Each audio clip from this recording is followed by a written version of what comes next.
When you think sledding, you think sled, hill, snow, and wintertime leisure, but it also comes in the form of sled, 2 hockey sticks, ice, and ultra-competitive hockey players. Really?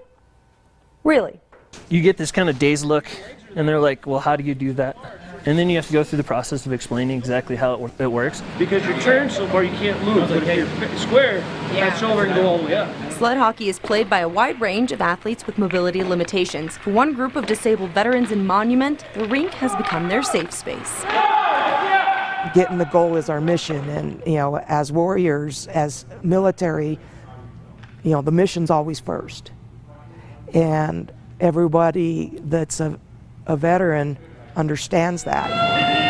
They are the Colorado Sled Hockey Warriors, a team that aims to serve those who have served. Like Jerry Duvel, a former staff sergeant in the U.S. Army, Duvel was deployed 3 times, twice to Iraq and once to Afghanistan. He was always the picture of health until one day at work. I got back from Afghanistan 6 months after I got back. I was hit by a machine in a workplace, and basically when he hit me, he amputated both legs.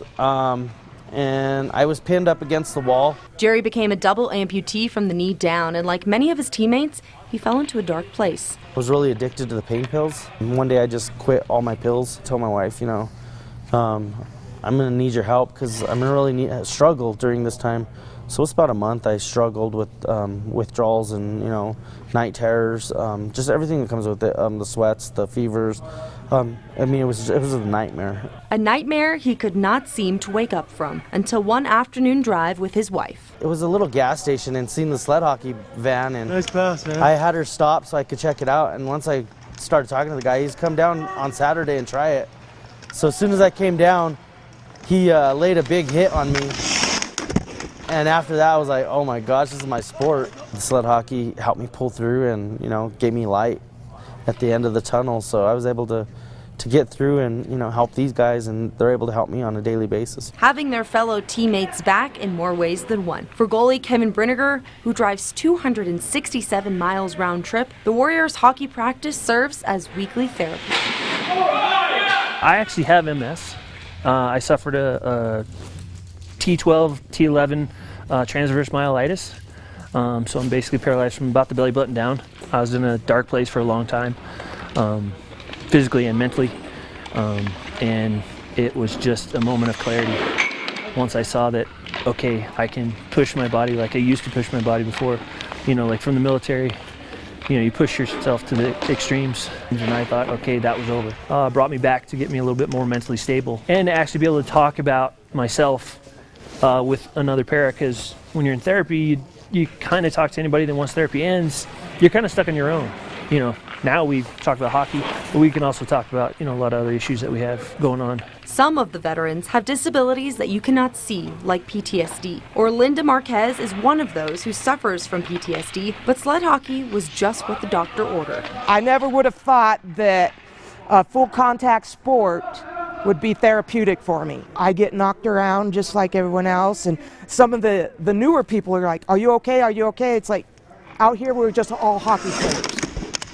Give them that camaraderie that they had in the military. I think is a big piece that they lose as they get out. I myself lost that and really looked for it, and I finally found it in this sport. With the sled hockey, it allows them to fight for a common goal. Hockey players and teammates who have created a bond as solid as ice. Warriors on 3. 1, 2, 3, Warriors! The Colorado Sled Hockey Warriors are affiliated with the Colorado Avalanche and the only sled hockey NHL affiliate that is able to wear the camo Avs jersey, which they are sporting right now in Phoenix at the Pacific Coast Sled Hockey League tournament. Liberty High School senior Kennedy Garnhart has always been passionate about volleyball. Despite curves on the road of her athletic journey, she's never thought to back down. Once she started playing, she never wanted to stop. I would just get a ball and pass against the wall and stuff. And then I begged and begged and begged my mom to let me play. She was in 8th grade and we gave in and she just took off. With the passion and drive for the sport, it seemed nothing could slow Kennedy down. I was bending down to tie my shoe and my mom was like, She kind of leans over and her back's like this. It was time to get a doctor's opinion. I was really scared because I was like, what if my back is broken? The diagnosis was in scoliosis, a sideways curvature of the spine. The first question that I asked them was, can I still play volleyball? From the ages of 12 to 17, volleyball remained Kennedy's #1 athletic priority. She was determined to change her fate the healthiest way possible. With the help of yoga, her back straightened 3 degrees. She even grew a little. But over time, her spine had a mind of its own, and she could not ignore the severity of her condition any longer.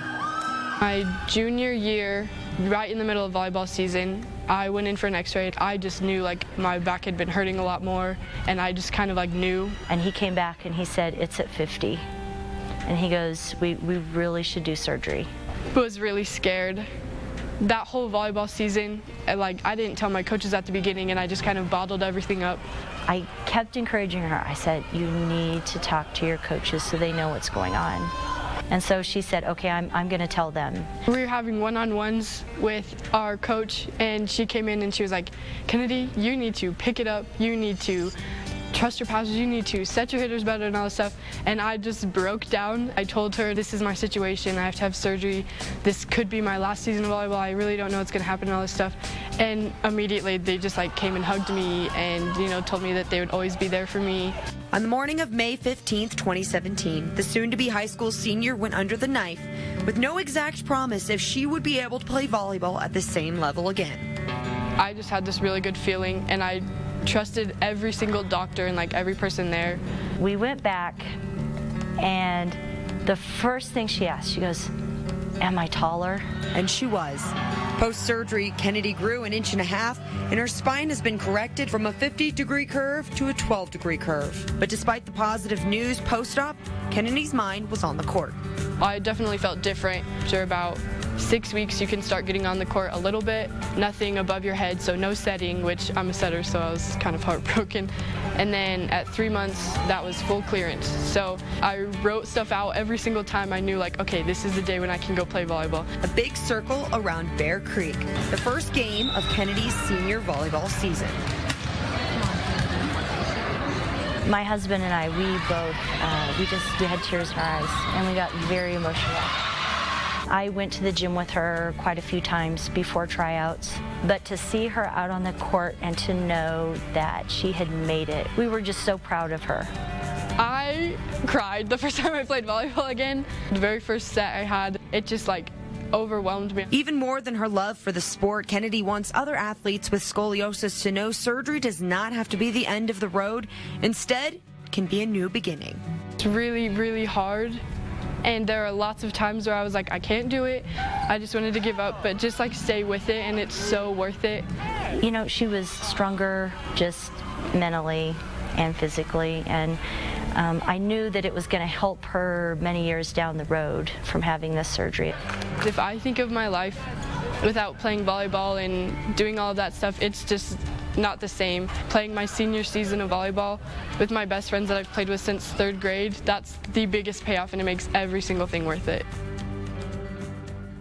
Even more positive news, she already has a D2 offer to play in college. Oh my gosh, good for her. Wow. So good things to come, not only in volleyball, but she's also a very smart girl. See bright things in her future. Well, the one thing we know about sports, athletes come in all shapes and sizes. Colorado Springs is home to one of the cutest, most cuddly athletes you will ever see. Man's best friend? Check. Cuddly and warm? You betcha. Athlete? Oh yeah. Welcome to the world of Doc Dogs, where dogs compete in 3 events with competitions held across the United States, Canada, England, and Australia. And there is one canine competitor who is stealing the spotlight.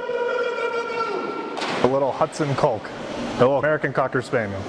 When he was a puppy, we had him at the beach, and he just would not stop swimming. And when we got into the winter, he just really wanted to get him exercise, so we found Jasper's Splash Zone and came out here, and he jumped off the first day, which is pretty abnormal. The almost 4-year-old pup has been competing in Doc Dogs big air competitions for the last 3 years, which is basically long jump for dogs. Some of them just have it inherent in the type of breed that they are, and some people like Hudson just like to swim. He's just more of face candy, he's just a pretty little dog.